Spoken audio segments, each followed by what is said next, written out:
бидний зайлшгүй дагаж мөрдөх дүрм журмуудыг батлах талаар ярилцлаа. За өдөөс хойш бол ер нь бол шууд ажил дэргэний оролцооны талаар хийсэн ажлуудаа тэндээс одоо авсан сургамжууд улам цааш сайжруулах зүйлээ ингэж ярилцж байгаа. Мэдээж хэрэг одоо юм бол улам цаашаа сайжрах ёстой, үр дүн бол улам нэмэгдэх ёстой. Бидэнд сайн жишээ бол өдөр тутам одоо нэмэгдэж явах ёстой гэсэн ийм одоо үзэл баримталтай ажиллаж байгаа бид нар.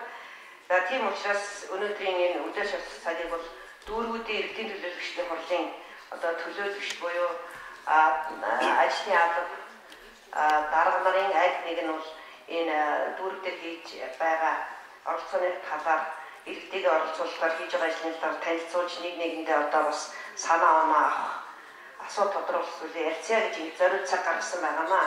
Тийм учраас бид нар бас ажлын юуныхаа хөтөлбөрөөс цаг хугацаарч яваа учраас аль болохоор манай улсууд товчхон ойлгомжтой тэгээд нэг нэгэндээ бас боломж олгосон байдлаар асуулаа танилцуулаарай гэж та бүхэнд сануулъя. За одоо ингээд иргэдийн оролцооны бодлогын шинтгэлийн хүрээнд Сүхбаатар дүүргийн иргэдийн төлөөлөгчдийн хурлаас одоо авч хэрэгжүүлж байгаа ажлын талаар Сүхбаатар дүүргийн иргэдийн төлөөлөгчдийн хурлын иргэний оролцооны хэлтсийн зохион байгуулагч анхны хоёр танилцуулах юм байна. За анхны хоёрыг үрж.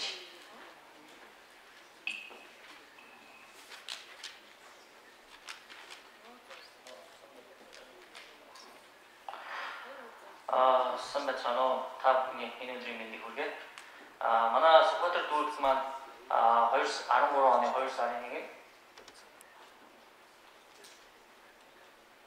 2 сарын 1-нд бол иргэний оролцооны хэлтс зохион байгуулагдсан. Энэхүү хэлтс маань 5 өдрийн бүрэлдэхүүнтэй одоогийн байдлаар ажиллаж байгаа. Манай хэлтс маань шинээр байгуулагдсан учраас бид нар нийтдээ бол нийслэлийн иргэний оролцооны хэлтс мөн хаан уул дүүргийн иргэний оролцооны хэлтс мөн ерөнхийлөгчийн зөвлөх сосрмаа мөн ерөнхийлөгчийн дэргэд байгуулсан иргэний танхимын ад заяагчтай бол туршлага судлаж бол ажил үргэн бол туршлага бол авч бид анхны хэлцүүдийг бол өнгөрсөн 7 хоног буюу 3 сарын 9, 3 сарын 17 хийж явуулсан. Та бүхэнд анхны хэлцүүдийн талаар тодорхой мэдээлэл өгье. Бид анхны хэлцүүдийг орон нутгийн хөгжлийн сангийн нээлттэй хэлцүүдээр бол хийж явуулсан. Хийж явуулахдаа бол иргэндээ бол нийтдээ 20 мянган ширхэг урилга тарааж 20 мянган ширхэг саналын хуудас бол нийт 20 хороод тарааж өгсөн. Энэ маань нийтдээ 20 мянган айл хөл тараагдсан. Хоёрт нь бол энэ манай саналын хуудас бол загвар харагдаж байна. Мөн одоо та бүхэн бол урилгын загвар харуулъя. Бид урилга хийхдээ бол тодорхой хэвлэлийн компаниар явуулж хэвлүүлж гаргуулж хийлгэсэн байгаа.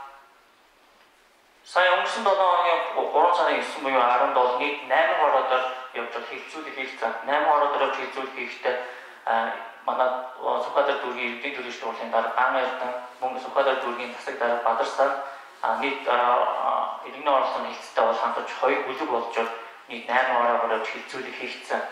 Ирж буй энэ хагас бүтэн сан буюу 3 сарын 16 17-нд бүтсэн 12 хороодоор явж хэлцүүлэг хийхээр төлөвлөсөн байгаа. Энэ хэлцүүлэгт бол иргэдийн идэх оролцоо өндөр байсан.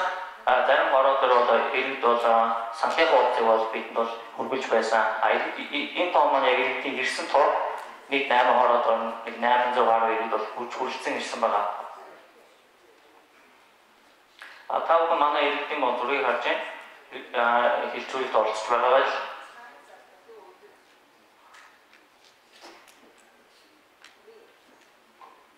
хэлцүүлэгт ирсэн иргэд маань орон нутгийн хөгжлийн сангийн мэдээлэл бол авсныхаа дараа бол саналд бол маш идэвхтэй оролцсон хувь мал 95%-тай 5% нь жоо идэх муутай оролцож байсан. Гэр орны иргэд бол энэ орон нутгийн хөгжлийн сангийн хэлцүүлэгт бол маш ач холбогдолтой. Бид нар гэр орны иргэдээс бол ямар ажил хийх вэ? Эрэм дарааллыг авсан. Нэгдүгээр бол гэр орны иргэд маань гэрэлтүүлэг гэдэг саналыг тавьж байсан. Гэрэлтүүлэгтэй болсон гудамж хороогоо бид камержуулъя гэдэг саналыг тавьж байсан. Гуравдугаар мөн ногоон байгууламжтай болёо. Дөрөвдүгээр мөн явгооны замтай болёо. Тавд бол тоглоомын талбайтай болёо гэдэг саналыг бол нийт иргэд бол гаргаж бид бол хэлцүүлгээр багтаж энэ санал зам жижиг бол засаг даргатай гардуулж өгсөн байгаа. Монголын бас маш том тавьж байгаа санал бол үе үеэрээ бид бол гэр оролт амьдэрсэн. Энэ гэр оролтын маань орчин үеийн байшингийн оролт болгож өгөөж гэдэг бол саналыг бол маш их тавьж байсан. Энэ саналыг маань одоо нийслэлийн болон улсынхаа иргэний таймд саналаар оруулсан бодолтой байгаа манай хүмүүс. Орон сууцны иргэд маань оролцоо бол жоохон таарамж муутай. Гэхдээ бол хийх жоо хэлцүүлгийн талаар бол маш их төвтэй оролцож байсан. Орон сууцны иргэд маань тоглоомын талбартаа бол гэсэн нэгдүгээр бол саналыг гаргаж өгсөн. Хоёрт нь улс зайлуулах холбоотой болоо гэсэн. Гуравт нь ногоон байгууламжтай болоо. Дөрөвт нь хурд цаагуулагч тавьж өгөө гэж. Тавт нь явган хүний замтаа болж өгөө гэдэг саналыг хэлж байсан. Мөн манай орон сууцны иргэд маань нэг юм саналыг бол тавьж байсан. Хогийн зэггүй болох талаар ярьж байсан. Хогийн зэгтэй болчоод хогийн зэг маань дэндүү их хог бөөгнөрөө төлрөөд тэр аваар орчмоор явхад бол хүндрэлтэй болж байна гэдэг талаас ярьж өгч байсан. Энэ хогийн зэггүйгээр зүгээр хогоо зүгээр хогны маш ихээр гаргаж өгөө гэх нэг саналыг бол хэлж байсан. Шууд арчлал буюу иргэдийн оролцооны бол бид нар 8 хоороор бол манай иргэний оролцооны хэлцээс сургуульд бол семинар зохион байгуулсан.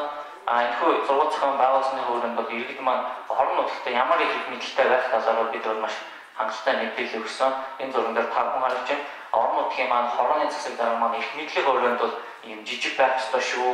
Орон нутагтаа бол ард иргэд маань засаг даргаас илүү их мэдлэлтэй байх шүү гэдэг бол ийм мэдээлэл бол хангалттай өгсөн.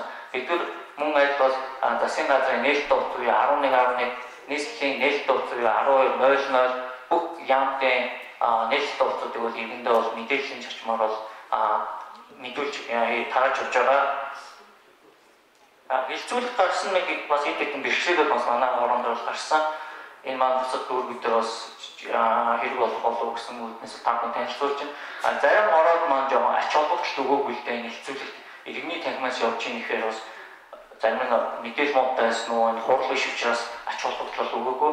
Хоёрдугаар бол хэлцүүлэх иргэндээ хүрэхийн үүднээс бид нар хагассан бүтэнцэнийг бол ашиглаж хийж байгаа. Энэ хүмүүс жоохон жижиг бэрхшээл болоод байна. Мөн бол тухайн хэлцүүлэхийн сэдвээс бол хайлж байсан иргэд маань дөрөвдөөс тодорхой бүлэг зохион байгуулалттай хүмүүс бол манай хэлцүүлэхийг хурал болгож харуулах талаас нь бол оролцож байсан. Бид нар бол энийг иргэний нээлттэй хэлцүүлэх гэдэг зарчмаас нь бол нэлээд тайлбарлаж өгч бол тэр хүмүүнийг бол зогсоож байсан.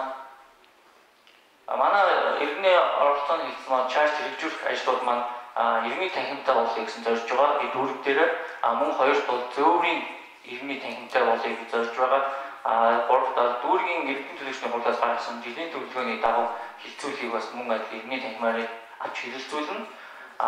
Дөрөвт нь бол хороо бүр шууд арчлал иргэний оролцооны тухай ойлголт өгөх сургалтыг бол зохион байгуулахар зорж байгаа.